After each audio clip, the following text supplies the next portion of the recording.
కోట్ల విలువ చేసే సంపదను కాపాడుతారు. రక్షణ విషయంలో ప్రాణాలు సైతం వారు లెక్క చేయరు. అయితే తీసుకునేది మాత్రం తక్కువ జీతమైనా చేసేది మాత్రం ఎక్కువ సమయం. ప్రభుత్వ ప్రైవేటు సంస్థలకు వారు సెక్యూరిటీ ఇస్తారు.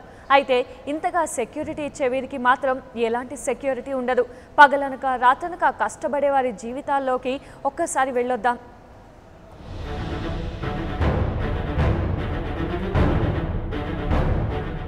నీట్గా డ్రెస్ వేసుకుని ఏటీఎంలు, ప్రభుత్వ ప్రైవేటు సంస్థల ఎదుట నిలబడి ఉన్న వీరిని చూడండి.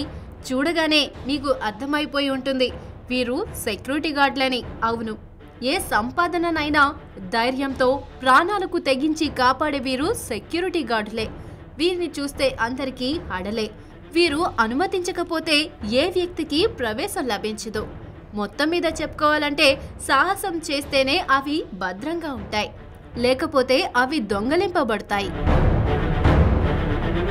పైకి దర్జాగా గంభీరంగా కనిపించే వీరికి రెండో వైపు మాత్రం దయనీయంగా కనిపిస్తుంది. ఊహించని విధంగా కనిపించని సమస్యలతో వీరు సతమతమవుతుంటారు. వీరిని కదిపేస్తే బాధలు కుప్పలు తెప్పలుగా బయటకు వస్తాయి. కష్టపడి ప్రాణాలకు తెగించి డ్యూటీలు చేసే సెక్యూరిటీ గార్డులు ఒక్కరోజు సెలవు పెడితే వారి ఉద్యోగాలు పోతాయి. అవును, ఇది నిజం. అనారోగ్యంతోనైనా ఉద్యోగాలు చెయ్యాలి, లేదంటే ఉద్యోగాలనైనా వదులుకోవాల్సిందే. రెడ్డి యదకుమార్ అనే ఈ వ్యక్తే ఇందుకు సాక్ష్యం. ఆరోగ్యం బాగోక ఒక్కరోజు డ్యూటీ మానేస్తే అతను పనిచేసే ఏజెన్సీ ఉద్యోగం నుంచి తొలగించింది. అంతేకాదు, సంస్థకు నచ్చకపోయినా రావాల్సిన జీతం అడిగినా నిర్దాక్షిణ్యంగా ఉద్యోగాల నుంచి తీసేస్తారు. విజయ్ కుమార్ అనే మరొకతని వయసు పరిమితిని కారణంగా చూపి తొలగించారు. 2011లో బ్యాంకు వారు కాంట్రాక్టర్ అప్పిరెడ్డి వీళ్ళు కుమ్మక్కయ్యి మమ్మల్ని 2011లో ఆపారు.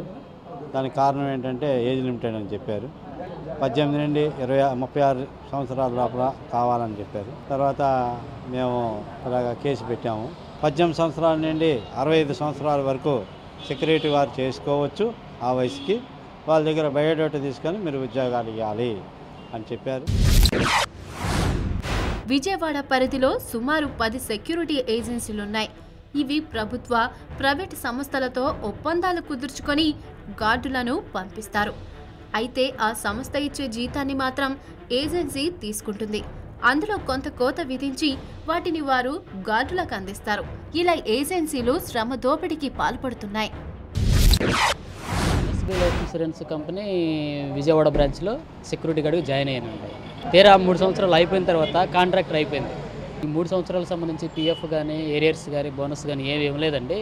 మరి మీరు ఇవ్వండి అని మేము అడిగితే వాళ్ళు ఎటువంటి రెస్పాన్స్ ఇవ్వలేదు సరిగాను. నేను యూనియన్కి చెప్పానని చెప్పి వాళ్ళలో సభ్యత్వం తీసుకున్నానని చెప్పి ఇక నన్ను మాన్పించేశారు.